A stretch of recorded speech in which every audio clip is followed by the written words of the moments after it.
Hi, in this video we're going to write the standard form of an ellipse with the provided features. The first thing it tells us is our vertices is at 3, 2. So I'm just going to go ahead and plot this out for us so we can see. This is 3, 2. And then we have another one at 3, -20, which I don't even have enough graph to write that all in, but I'm just going to go ahead and 3, -20. We're going to guess it's down here somewhere. And then my co-vertices are at 9, -9. So I'm going to go 9, -9, and then at -3, -9. So here they are. I can take a look and figure out where my center is going to be pretty easily. I can just see this was at -3, -9, -9, -9, +9, -9. There we go. And this distance, we could use the midpoint formula to say 9 minus a -3 equals, let's see, that's actually 12 divided by 2 equals 6. So I know that my center is going to just be 6 over 1, 2, 3, 4, 5, 6. You can add it up any way you want. And anyway, so I see that my center is going to be at 3, -9. So that's really important.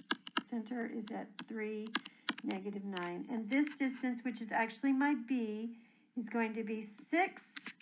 And this distance from my center over to the co-vertices is also 6. So that equals my B. All right.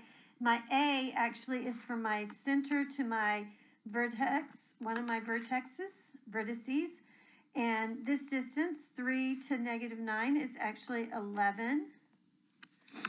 And that is going to be my A. That's my major vertices. It's the major axis for my ellipse. And so that is 11. All right, so I have that A is equal to 11 and B is equal to 6. All right, now it's pretty easy to write our equation out. We're going to go ahead, since the major axis is vertical, we're going to start with my Y. And so I'm going to say Y plus 9. All right, squared, plus x minus 3 squared. My y, the a is 11, so 11 squared is 121, and my b is 6, and so 6 squared is 36, and that equals 1, and so that is the equation of your ellipse. All right, again, in this problem, we're going to write the standard form of an ellipse with the provided features, and this time we're given the foci and the co-vertices. So I'm going to start out by looking at our co-vertices of 7, -4, and also 3, -4. So I can just use my midpoint formula. 7 plus 3 equals 10, divided by 2 equals 5, and see that my center point is going to be at 5, -4. All right, so that's pretty easy to find. You could also just count it out. And I can see that the distance is 2. All right, so that tells me, since this is my co-vertices, that tells me that B equals 2. All right, the co-vertices is my B. That also tells me that my major axis is going to be vertical, and my minor, because it's the co-vertices, is in the X. It's so horizontal here. So I have my B, but I don't have my A, because remember, our formula is going to be, in this case, y squared over A plus x squared over B equals 1. And this is B squared and A squared and B squared.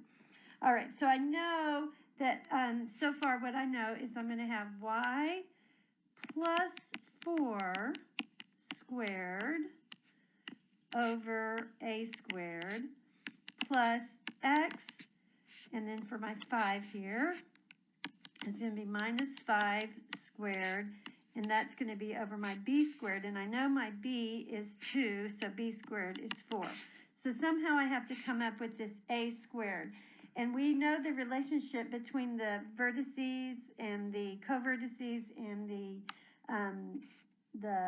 focus and the foci is going to be C squared equals A squared minus B squared.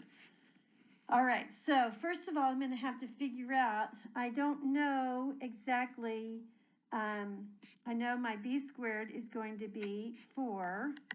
I don't know my a squared yet, and I need to figure out my c squared. Well, it turns out when you're trying to find the c squared, and we just look at this piece right here, all right?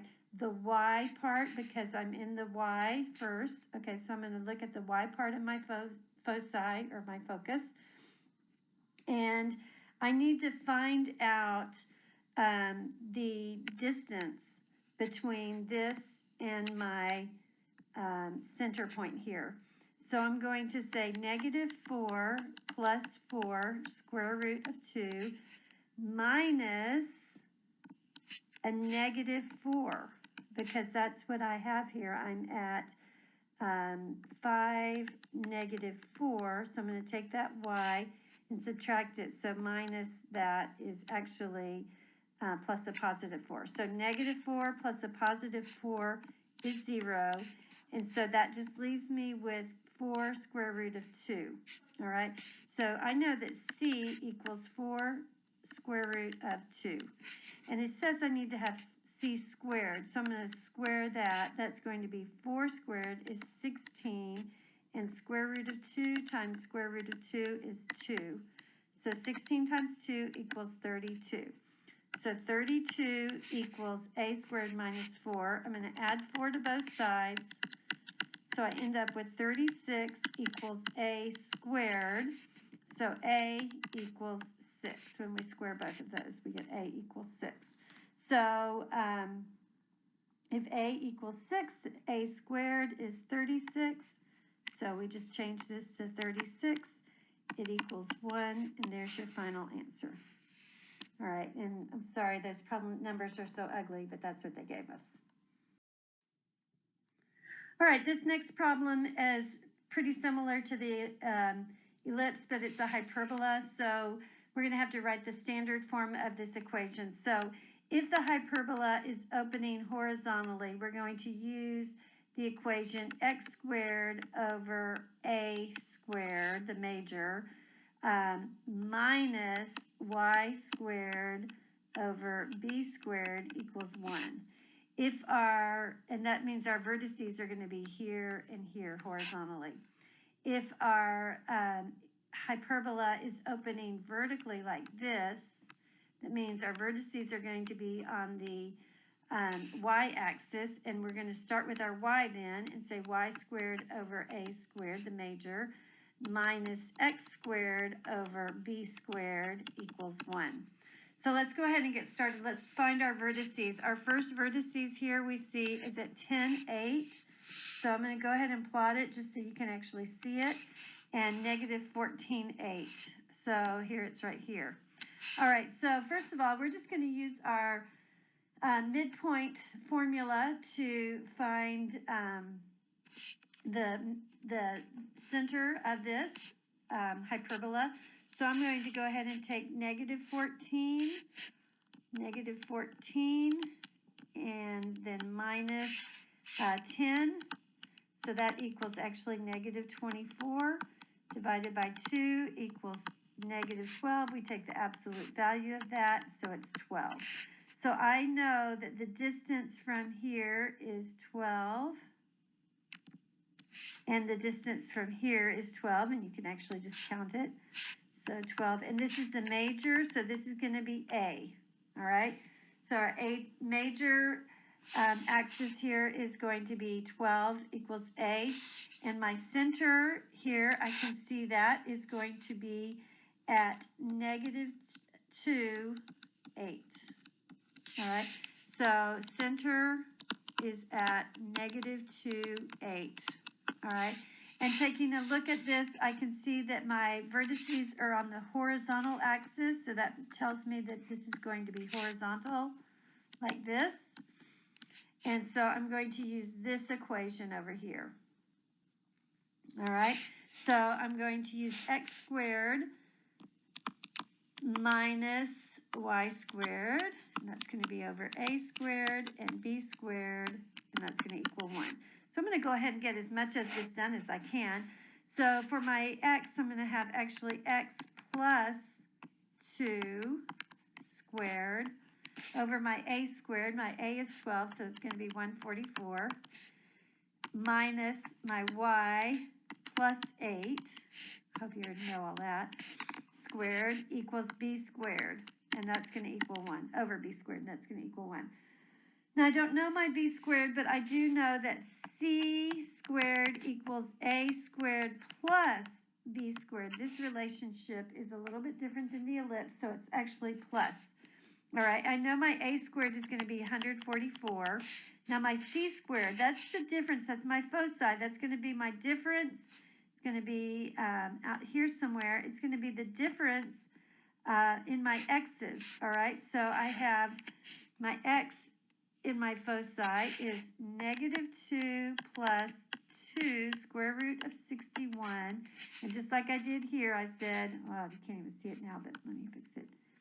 We said -14 minus 10 when we did the distance formula. So this time we're going to do the same midpoint formula, sorry. And we're going to subtract 2 minus a -2. So when we actually, that ends up adding, so the 2, positive 2 plus a -2, cancel each other out, make 0. So we end up with c is equal to 2 times the square root of 61. Now our problem says that it needs to be c squared, so let's square this. So 2 times 2 is 4, and square root of 61 times square root of 61 is 61. And 4 times 61 equals 244. So 244 equals 144 plus b squared. Subtract 144 from both sides. So we see that 100 equals b squared. So all we have to do is just change this b squared to be 100, and there is your answer. All right, see you for the next problem.